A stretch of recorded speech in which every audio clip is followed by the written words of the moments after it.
अगर मैंने तुम्हें यह बता दिया तो मैं तुम्हें दोबारा कभी नहीं मिल पाऊंगा। राजकुमार की आंखों में भय और करुणा दोनों साफ साफ दिख रहे थे। विवश राजकुमार राजकुमारी को अभिमंत्रित चावल देते हुए कहा, इन चावलों को दोनों हाथों की मुट्ठी में पकड़ना। पहले दाएं हाथ में पकड़े चावल मेरे ऊपर फेंकना, तुम्हें पता चल जाएगा कि मैं कौन हूँ। इसके बाद तुम बाएं हाथ में पकड़े चावल मेरे ऊपर फेंकना, तब मैं जैसा था वैसा ही मिल जाऊंगा। लेकिन यदि तुम बाएं हाथ के चावल मेरे ऊपर फेंकना भूल गई तो मैं तुम्हें कभी नहीं मिल पाऊंगी। ठीक है, राजकुमारी चंद्रकिरण कहती है। अरे बाबा, मैं नहीं भूलूंगी। राजकुमारी इतना कहकर बड़े आत्मविश्वास के साथ दाएं हाथ में पकड़े अभिमंत्रित चावल अपने पति के ऊपर फेंक देती है और तभी राजकुमार अरिंद्र वर्मा का शरीर एक विशाल तेजस्वी सफेद घोड़े में बदल जाता है। देखते ही देखते वह घोड़ा महल के आंगन में जोरदार गति से दौड़ने लगता है, मानो आकाश और धरती उसके खुरों की गूंज से कांप उठी हो। रानी चौंक कर खड़ी रह जाती है। राजकुमारी की आंखें आश्चर्य से बड़ी होकर उस अद्भुत से सफेद घोड़े को निहारती रह गई। इसी चकित अवस्था में वे राजकुमारी ये भूल जाती हैं कि पति ने उन्हें बाएं हाथ के चावल भी फेंकने के लिए कहा था। कुछ ही समय में राजकुमार बना घोड़ा महल के प्रांगण में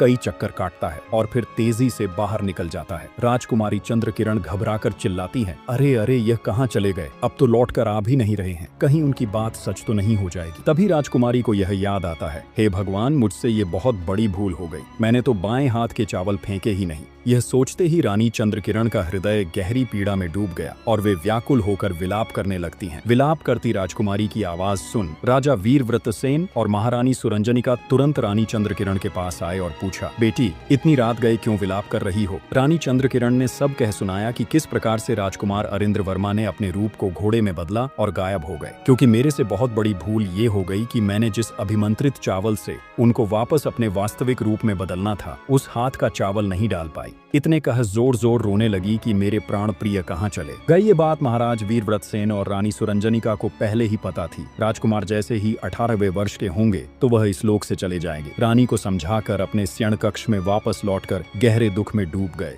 समय बीता, 3 महीने गुजर गए और फिर आधा वर्ष निकल गया, पर राजकुमार का कोई अता पता न चला। महाराज ने सिपाहियों को गांव गांव नगर नगर भेजा, स्वयं भी पुत्र की खोज में लगे रहे, किंतु कोई सफलता न मिली। और उधर राजकुमारी चंद्रकिरण अपराध बोध से टूटी रहती, सिसकते हुए कहती कि मेरी एक भूल की वजह से ही आज मेरे पति मुझसे दूर हो गए। यदि उस रात मैं सावधान रहती तो वे कभी मुझसे बिछड़ते नहीं। पश्चाताप की आग में धधक रही राजकुमारी चंद्रकिरण के हृदय में आंखों से आंसू बहते जाते और व्याकुल स्वर में सोचती और बुदबुदाती कि मैं अपने स्वामी के प्रति एक अच्छी पत्नी का धर्म निभा न सकी, परंतु मैं प्रण लेती हूँ कि चाहे कितना ही कठिन मार्ग क्यों न हो, मैं अपने पति को ढूंढ कर ही रहूंगी। अगली सुबह रानी चंद्रकिरण आगे की भाग देखने के लिए चैनल सब्सक्राइब जरूर करें और वीडियो